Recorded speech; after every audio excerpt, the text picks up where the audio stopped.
یہ ہے لیبیا، ایک ایسی سرزمین جہاں ایک شخص نے تاریخ کو بدلنے کا عزم کیا۔ اس تاریخ ساز رہنما نے نہ صرف طاقت کو اپنے ہاتھوں میں لیا بلکہ عالمی سطح پر سیاست کو ایک نئی سمت دینے کی کوشش کی، جو 42 سال تک لیبیا پر بلا شرکت غیر حکمرانی کرتا رہا اور پھر ایک دن اپنی ہی زمین پر بے دردی سے مارا گیا۔ وہ شخص تھا معمر قذافی۔ معمر قذافی کا عروج اور زوال ایک دلچسپ اور پیچیدہ داستان ہے جس میں عالمی سیاست، داخلی چیلنجز اور شخصی خصوصیات کا گہرا اثر تھا۔ ان کی زندگی میں کئی اہم موڑ آئے جن کو ہم یہاں کھنگالنے کی کوشش کریں گے۔ یہ 7 جون 1942 کا ایک گرم ترین دن تھا۔ لیبیا کے ایک صحرا نشین غریب خاندان میں ایک بچہ پیدا ہوا، ایک ایسا بچہ جو غربت میں پروان چڑھا۔ قذافی کی ابتدائی زندگی پر نظر ڈالیں تو ہم یہ دیکھتے ہیں کہ انہوں نے اپنی تعلیم ابتدائی طور پر اپنے آبائی علاقے میں ہی حاصل کی، مگر ان کا ذہن ہمیشہ کچھ بڑا کرنے کا تھا، کچھ ایسا جو پورے لیبیا کو بدل کر رکھتے۔ کہا جاتا ہے کہ قذافی کی شخصیت میں ایک خاص قسم کا کرشمہ تھا جس نے انہیں نہ صرف لیبیا بلکہ پورے عرب دنیا میں ایک متنازع مگر پر اثر رہنما بنا دیا۔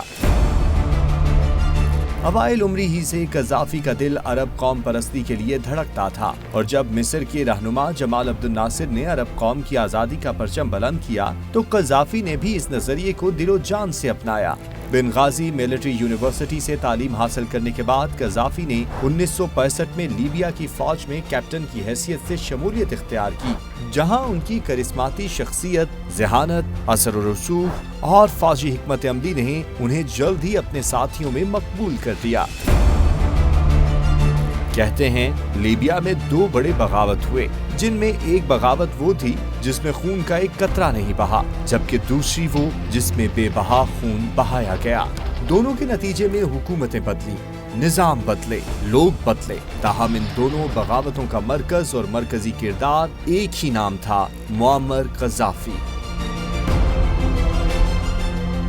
فوج میں اپنی ملازمت کے دوران قذافی نے فری آفیسرز موومنٹ شروع کی، ایک ایسا گروپ جو لیبیا کی بادشاہت کے خلاف تھا۔ اس گروپ کے ذریعے قذافی نے بغاوت کی بنیاد رکھی۔ یہ 1 ستمبر 1969 کا دن تھا جب محض 27 سال کی عمر میں معمر قذافی نے اپنے فوجی دستوں کے ساتھ مل کر لیبیا کی بادشاہت کو ختم کرنے کے لیے فوجی بغاوت کی۔ اس روز لیبیا کے بادشاہ شاہ ادریس اول بیرون ملک تھے۔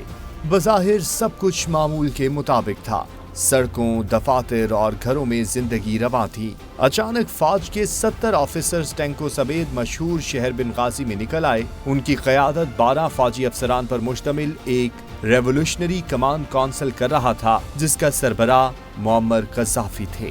ریولوشنری کمانڈ کونسل نے ایک ایک کر کے سرکاری اداروں کا کنٹرول اپنے ہاتھ میں لینا شروع کر دیا۔ کارروائی کے دوران ہی فوج کے دیگر اہلکار بھی ساتھ ملتے گئے۔ یوں ایک کے بعد دوسرا دفتر فوج کے کنٹرول میں آتا گیا، اور صرف 2 گھنٹے میں ہی بغیر کوئی خون بہائے لیبیا کا تمام انتظام RCC یعنی ریولوشنری کمانڈ کونسل کے ہاتھ میں آ گیا۔ باقی فورسز نے بادشاہ ادریس کی ممکنہ جانشین حسن بن رضا کو دیگر شاہی امراء کے ہمراہ حراست میں لے لیا، جس نے عوام سے نئی حکومت تسلیم کرنے کا احتجاج نہ کرنے کی اپیل کی۔ بغاوت کے بعد قذافی نے ملک کو لیبین عرب ریپبلک قرار دیا۔ ادھر بیرون ملک موجود شاہ ادریس اول نے پڑوسی ملک مصر کے صدر جمال عبد الناصر سے صورتحال پر قابو پانے کی درخواست کی اور قذافی کے گروپ سے مذاکرات کیے، جس کے نتیجے میں شاہ ادریس نے یقین دہانی کروائی کہ وہ کبھی وطن واپس نہیں آئیں گے، جس کے بعد فریقین میں ایک معاہدے کے ذریعے شاہ کے خاندان کے تمام افراد کو مصر جانے کی اجازت دے دی گئی۔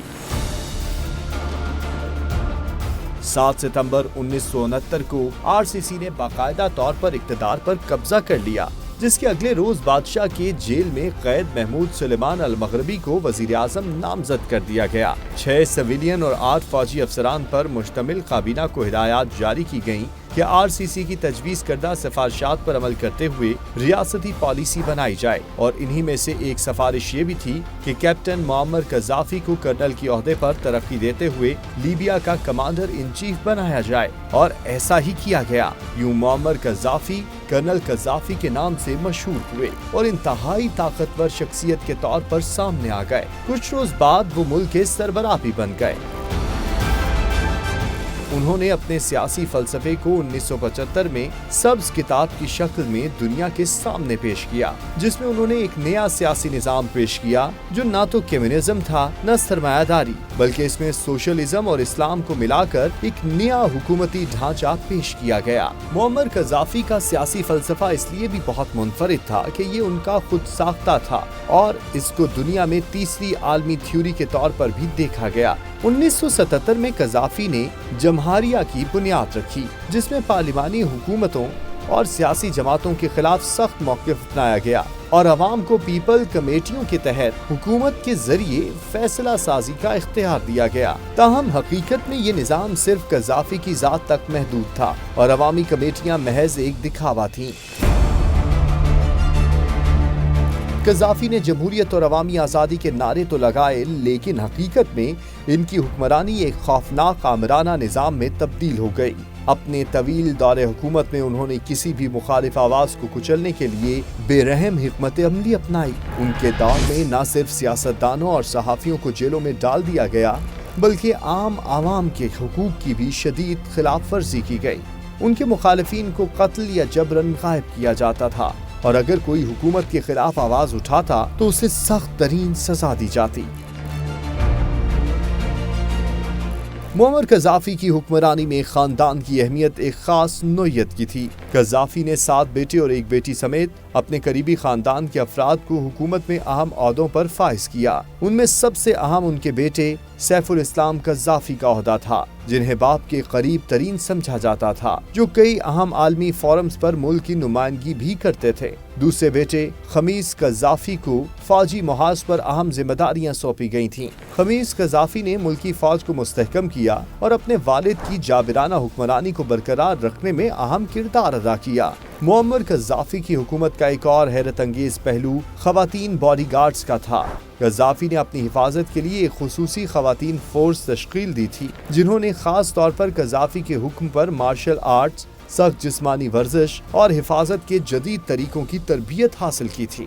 ان کو علما عقیلہ یا ڈالیا فورس کے نام سے جانا جاتا تھا۔ یہ خواتین باڈی گارڈز نہ صرف قذافی کی ذاتی حفاظت کرتی تھیں، بلکہ عالمی شخصیات کے دوروں اور لیبیا میں اہم سرکاری تقریبات کے دوران ان کی نگہداشت کا فریضہ بھی سر انجام دیتی تھیں۔ ان خواتین کی موجودگی نے لیبیا کے سیاسی ماحول کو ایک منفرد نوعیت کا رنگ دیا اور دنیا بھر میں ان کے بارے میں گہری دلچسپی پیدا ہوئی۔ عالمی تعلقات میں ان کے غیر روایتی طریقے بہت معروف ہو چکے تھے۔ جب بھی کوئی عالمی رہنما یا عام شخصیت لیبیا آتی تو وہ ہمیشہ قذافی کے ذاتی خیمے میں مدعو کی جاتی۔ قذافی کا یہ خیمہ، جو ہمیشہ غیر متنازع طور پر سادہ اور روایتی طور پر نصب کیا جاتا، یہ خیمہ جو قذافی نے اپنی ریولوشنری حکومت کی ایک علامت کے طور پر استعمال کیا، عالمی رہنماؤں کے لیے ایک غیر روایتی تجربہ بن گیا۔ ان کے خیمے میں ہونے والی ملاقاتوں میں قذافی نے اکثر غیر رسمی طریقے سے بات چیت کی۔ یوں قذافی نے ایک عرصے تک مغربی دنیا کے رہنماؤں سمیت عرب حکمرانوں کو بھی اپنے خیمہ سیاست کے سحر میں جکڑے رکھا۔